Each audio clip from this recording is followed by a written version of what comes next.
Hello and welcome to Tuesday DJ Gig Tips, brought to you by Vibo, the music planning app. Now today's gig tip is going out by request.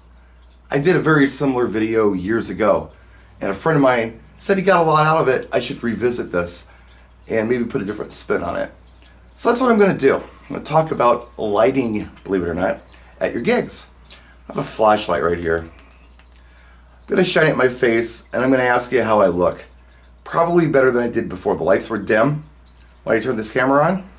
Now you can see me pretty clear, right? From your perspective, I probably look better than I did before. But let me show you what happens when you're looking at this light from my perspective. It's just a bright light. And if I was shining this right in your face, it would probably be painful. Believe it or not, I think we do this with our own light shows quite a bit. I used to do it a lot until one day I decided to step out from behind my DJ booth and take a look at what my light show looked like from the audience's perspective. From mine, it looked good. Everybody was lit up and it looked like a lot of fun. But I was only putting on a light show for myself because it didn't look that cool for anyone else in the room. Let's say that I'm one of your audience members. You're the DJ, I'm the audience. So you're looking at me from right there, I'm right here, and you're seeing this light on me. It looks fantastic. I'm dancing, I'm having fun.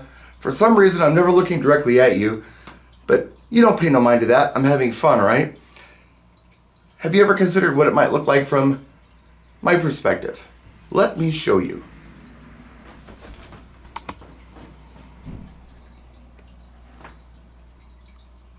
This is something I call hit by a truck lighting, because it's the last thing somebody sees before a truck runs them over.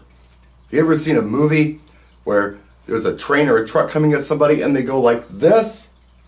Do you really think that they believe for a split second that their arm is going to protect them from a giant semi-truck? No. They're trying to shield their eyes from the light coming at them for the split second before they get crushed by the vehicle.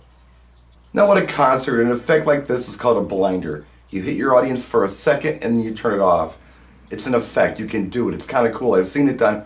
But you don't do it all night long, and that's not your main effect. So what if we took those same lights and instead of having facing out at the crowd, we just simply had them facing upward? What would that look like? Well, something like this. Look at that. No, you're not getting blinded, right?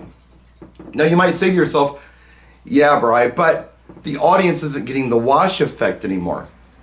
Really? Here, take a look at this. I'll spin the camera around and look at me. I'm absolutely getting hit by all this wash. Why? Well, because light reflects off of surfaces. In our case, it's the wall behind us, and it's also the ceiling. So if you have a white ceiling at a venue, use it as a palette for your lights. How about a light like this? Some people call them spin and puke, but just an effect light, a DJ light. What do you do with these? Well, as you can see, you're getting some light there in the camera lens. It's probably not too bad, but there are alternatives. What if you shine this light behind you? You're not getting any light in your eyes, and you're getting the benefit of seeing the light show. Something else you can do if you get this high enough up in the air is just shoot it at the ceiling. Like I said, use that ceiling as your palette. How about an effect like a moving head? Well, those are spots or beams, and I think it's a good idea to make sure that those spots or beams are always shooting over the audience's head so nobody's getting hit right in the face. You can usually achieve this with a built-in program or just by DMXing your heads. That's how I do it. I think that's going to be the most comfortable thing for your audience as well. So, just some tips. These are based on observations I've made, some mistakes I've made, and some corrections that I've done that I think help out a lot. It's no pain and all pleasure for my audiences with my light shows. And I try to do the same thing with sound, and maybe we'll do that in another video soon on the Tuesday DJ Gig Tips. But for now, that's it. Thank you so much for tuning in. I appreciate you. We'll see you next time. We'll see you next year. Practice and enjoy.